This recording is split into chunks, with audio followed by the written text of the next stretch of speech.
Mən danışıram. Deməli, Vaqif dramı belə başlayır ki, Vidadi öz evindədir, namaz qılmaq istəyir və onun həyat yoldaşı ilə söhbəti gedir. Bu zaman Gəncə xanı olan Cavad xanın elçiləri gəlir və onlar Vidadini Cavad xan tərəfindən saraya dəvət edildiyini, yəni ona məlumat verirlər Vidadiyə.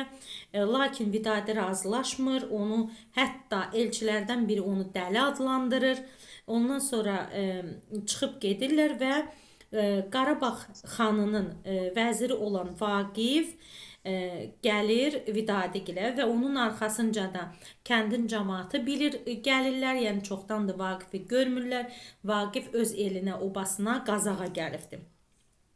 Və cəmaatla orada söhbət gedir və bunlar deməli ikisi də əllərinə sazı alıb, sazla bərabər durnalar şeirini deyirlər. Cəmaat deməli dağılışır və dağılışdıqdan sonra Vaqif Vidadiyə gəlmə səbəbini deyir ki, onları oğlunun toyuna aparmaq üçün gəlibdir və onlar bir yerdə yığılırlar, gedirlər Vaqifin oğlunun toyuna. Vaqifin oğlunun adı Əlidir.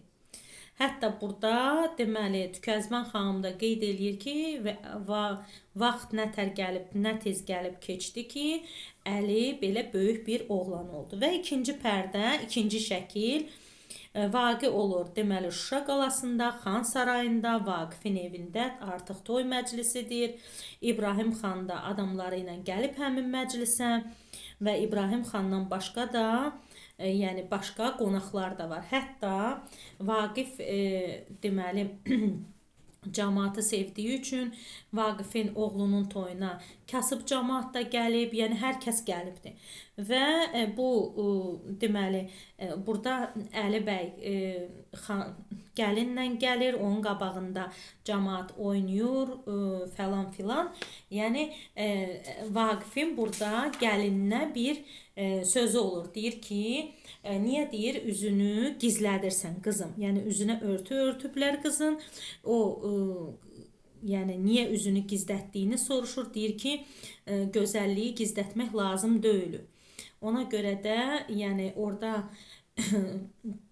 rəqs falan olur, xanəndələr mahnı oxuyur və bu vaxtı Vaqifin el cəmaatın, yəni cəmaatın içərisindən çıxan bir dostu olur Eldar adında. Bu çiynində deməli qurbanlıq qoyun gətirərək girir içəri. Və bu da deməli İbrahim xanın xoşuna gəlmir və şeyx də biraz da İbrahim xana belə deyək də necə deyim, sanki bunu daha da yəni pis işlərə sövq eləyən bir adam sayağı, daha da onun yəni İbrahim xan böyük adam oldu, böyük yəni xan olduğu üçün niyə kasıb küsubu bu məclisə dəvət etdiyini Vaqifdən soruşur. Biraz aralarında narazıçılıq olur və Eldar da dalaşmamalarını deyir və gətirdiyi hədiyyəni qoyub çıxıb getmək istəyəndə İbrahim xan onun dalınca adam göndərir və onu tutturur. Amma bu Vaqifin xoşuna gəlmir və öz narazıçılığını bildirir. Bildirir ki, bura toydur, hamı mənim qonağımdır, mənim üçün hamınız eynisiniz. Lakin belə deyək də İbrahim Xəlil xanın bu xoşuna gəlmir. O da şeyxlə bərabər yəni tərk eləyir. Və sonra göstərirlər və deməli Vaqifin oğlu çöldən içəri gəlir və Eldarın həbs olunduğunu atasına deyir. Atası deyir ki, narahat olma, hər şey yaxşı olacaqdır. Və ondan sonra göstərirlər ki, cəmaat dağılır. Deməli Xuraman çox narazı halda ortalıqda gəzişir və Vaqif deyir ki, bundan soruşur ki, sən niyə belə qəmginsən? Xuraman deyir ki, bəs deyirlər ki, səni işindən qovacaqlar. Və